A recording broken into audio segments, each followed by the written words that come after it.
Hello students, आप सब लोग कैसे हैं। आज हम लोग पढ़ेंगे युगपत समीकरण। इसका मतलब होता है कि विस्तृत होता है, यानी इसमें जो हम अभी पढ़ रहे थे विलोपन, प्रतिस्थापन और वज्र गुणन, तो उनमें से वो तो बाद में लगेंगे। पहले इनको हम एकदम सरल रूप में बनाएंगे, यानी इजी रूप में समीकरण को करेंगे, तभी कर सकते हैं। क्योंकि इसमें जैसे एक्स वाई है, ये एक्स वाई दोनों समीकरणों में लगा हुआ है, तो इसको हटाएंगे पहले, फिर इसके बाद या तो विलोपन लगाकर या तो कोई थ्री में से एक कोई भी लगाकर हम इसको क्या करेंगे, सॉल्व करने की कोशिश करेंगे। तो आइए इसको सॉल्व करते हैं और देखते हैं कि कैसे समीकरण होता है। तो जैसे क्या है, ये समीकरण 1 है और ये क्या है, समीकरण 2 है। तो समीकरण 1 में एक्स वाई हटाने के लिए क्या करें, तो समीकरण 1 में एक्स वाई से क्या कर दें, एक्स वाई से भाग देने पर यदि भाग देंगे तो आइए देखते हैं तो क्या हो जाएगा। 5x upon x y plus 3y upon x y equal to 2xy equal to 2xy। x से x कटा, y से y कटा, xy से xy कटा। अब इसमें बचा क्या, इसमें बचा 5 upon y plus 3 upon x equal to 2। ये क्या हुआ, ये समीकरण 3 हुआ। समीकरण 3 हुआ। अब दूसरा वाला सॉल्व करेंगे तो इसमें भी एक्स वाई से भाग देंगे। क्या, समीकरण 2 में एक्स वाई से भाग देने पर, जब 2 में भी भाग देंगे तो क्या हो जाएगा, 10x upon x y plus 9y upon x y equal to 5xy upon x y. तो एक्स वाई से एक्स वाई कटा, y से y कटा, x से x कटा, तो ये क्या बना, 10 upon y plus 9 upon x equal to 5। ये क्या हुआ, समीकरण 4 हुआ। अब समीकरण 4, 3 और 4 में देखेंगे और इनको सॉल्व करने की कोशिश करेंगे। तो इनको करने के लिए तो पहले किसी दो को क्या कर दें, समांतर कर दें।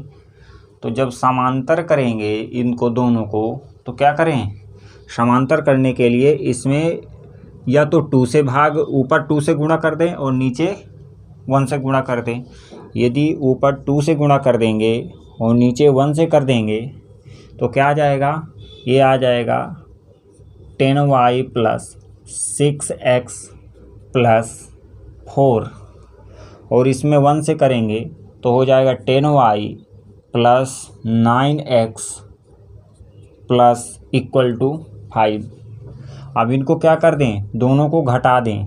क्या कर दें, दोनों को घटा दें। घटाने पर क्या होता है, चिन्ह बदल जाते हैं, यानी क्या, साइन बदल जाता है। यदि साइन बदल जाता है तो ये क्या, दोनों सेम है तो क्या हो जाएगा, कट जाएगा। और ये क्या बचेगा, 6x माइनस का 9 upon x equal to 4 minus का 5। एलसीएम लेंगे, आएगा x और इससे क्या बचेगा, इससे बचेगा 6 माइनस का 9 इक्वल टू माइनस का 1। और इनको करेंगे तो ये कितना होगा, ये होगा माइनस का 3 इक्वल टू माइनस का x। x की माइनस से माइनस कटेगा तो x की वैल्यू कितनी आ गई, 3। क्या, x की वैल्यू 3 आ गई। अब या तो समीकरण 3 में रख दें या तो समीकरण 4 में रख दें। तो 5 upon y plus 3 upon 3 equal to 2। 3 से 3 कटा तो 5 upon y equal to plus 1 equal to 2। ये 1 इधर जाएगा तो बचेगा 5 upon y equal to 2 minus का 1। 5 अपान वाई इक्वल टू 1, तो y की वैल्यू कितनी आ गई, 5। y की वैल्यू 5 आ गई और x की वैल्यू 3 आ गई। इसमें हमने कौन सी विधि लगाया था, इसमें हम कौन सी विधि लगाए थे, विलोपन, प्रतिस्थापन और या वज्र गुणन, हमने इस पे क्या लगाया था, विलोपन विधि लगाया था विलुप्त करने के लिए। तो इसमें हमने पहले क्या एक्स वाई को हटाया, एक्स वाई को हटाने के बाद फिर इसको हम क्या लगा दिए, विलोपन विधि लगा दिए। आइए अगला क्वेश्चन देखते हैं तो इससे और अच्छे से समझ में। इसमें दिया हुआ है समीकरण x plus y equal to 3/2 x y और 1/x plus 2/y equal to 2 को हल करना है। तो इसमें जो समीकरण पहला है क्या है, x plus y equal to 3/2 x y.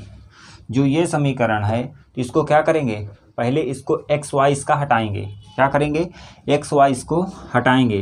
तो इसमें क्या एक्स वाई से दोनों में भाग दे देंगे, क्या समीकरण एक में एक्स वाई से भाग देने पर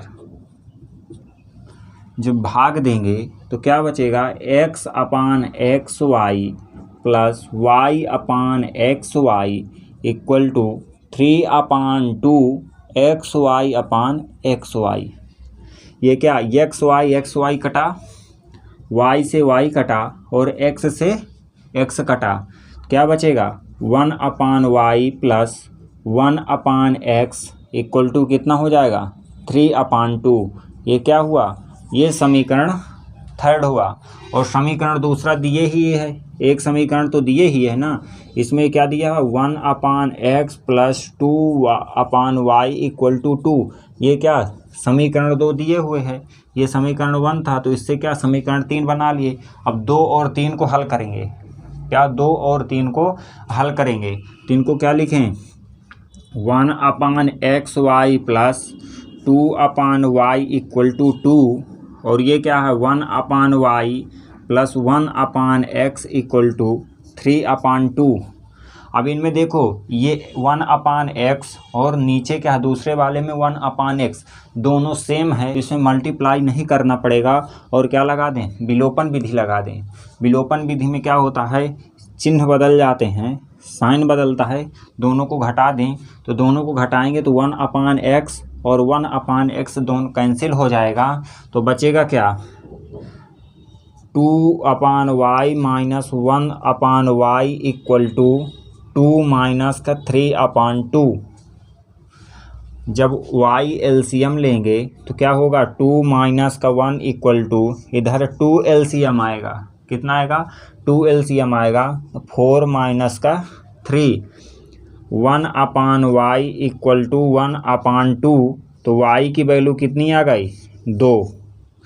अब यदि y की वैल्यू 2 आ गई तो या तो समीकरण 2 में या तो समीकरण 3 में किसी में से एक में भी रख देंगे तो क्या x का मान आ जाएगा, क्या होगा x का मान आ जाएगा।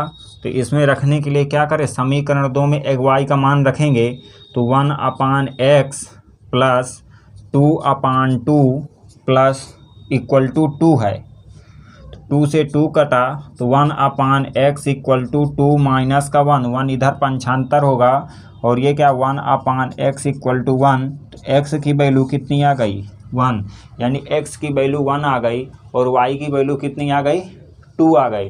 तो ऐसे क्वेश्चनों में क्या करना पड़ता है, पहले x y है जैसे तो उसे x y को पहले क्या करेंगे हटाएंगे, फिर इसके बाद 3 में से कोई भी एक क्या लगा देंगे, या तो विलोपन या तो प्रतिस्थापन या तो वज्र गुणन विधि, 3 में से कोई भी लगा देंगे तो x y के आसानी से मान निकाले जा सकते हैं।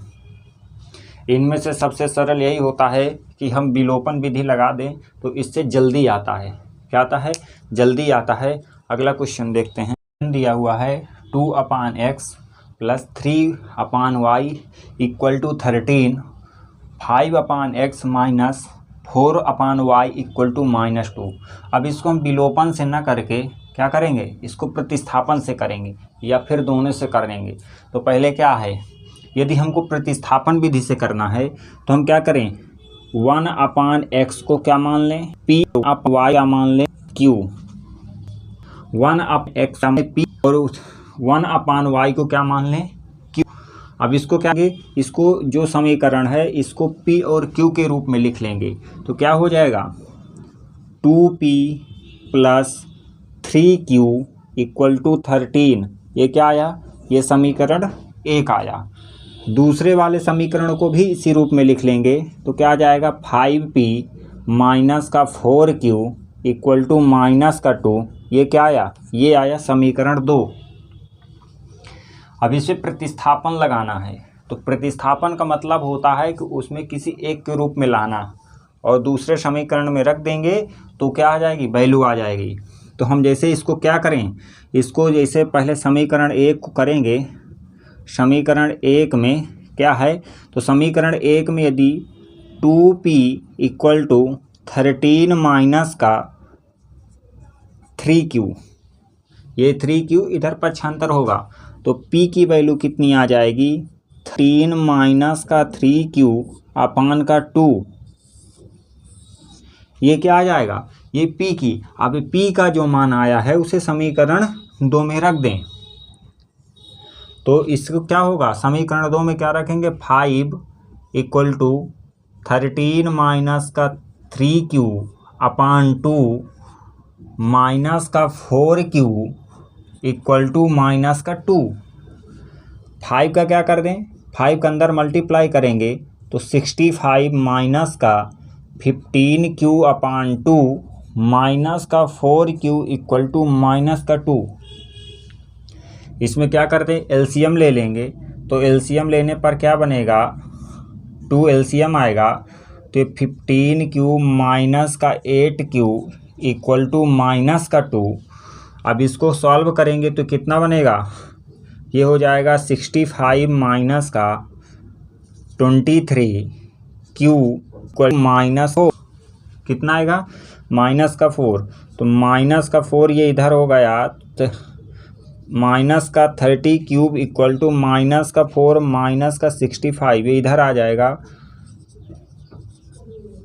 23 क्यूब माइनस का 69, माइनस माइनस कटा और 3a 23 दिया, कितना होता है 69। तो q की वैल्यू कितनी आ गई, 3। क्या, q की वैल्यू आ गई 3।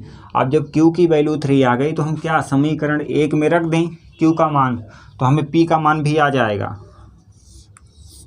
तो जब समीकरण 1 में रखेंगे तो 2p plus 3 into 3 equal to 13, 2p plus 9 equal to 13, 2p equal to 4। p की वैल्यू कितनी आ गई, 2। क्या, p की वैल्यू आ गई 2 और q की वैल्यू आ गई 3।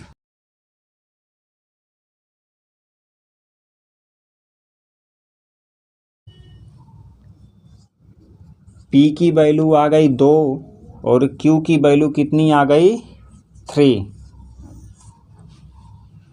तो अब इसको हम क्या 1 अपान एक्स क्या माने थे, p किसे माने थे, 1 अपान एक्स को। तो 1 अपान एक्स को जब p माने थे तो इसको हम क्या लिखेंगे, 2। तो अब ये कितनी हो जाएगी, तो ये इसकी वैल्यू जब p है, अब इसको ध्यान दीजिएगा, जब इसकी वैल्यू p है तो ये यानी x की वैल्यू कितनी हो जाएगी, 1 अपान 2, क्या हो जाएगी 1 अपान 2। और q की वैल्यू 1 अपान 3, यानी y की वैल्यू कितनी आ गई, 3, y अपान 3। इसका यदि 1 अपान x को p माने तो यदि x निकालेंगे तो क्या हो जाएगा, x को जब उल्टा कर देंगे तो p भी तो पक्षांतर हो जाएगा। तो इसलिए x का मान कितना आया, 1 अपान 2 और y का मान कितना आया, 1 अपान 3।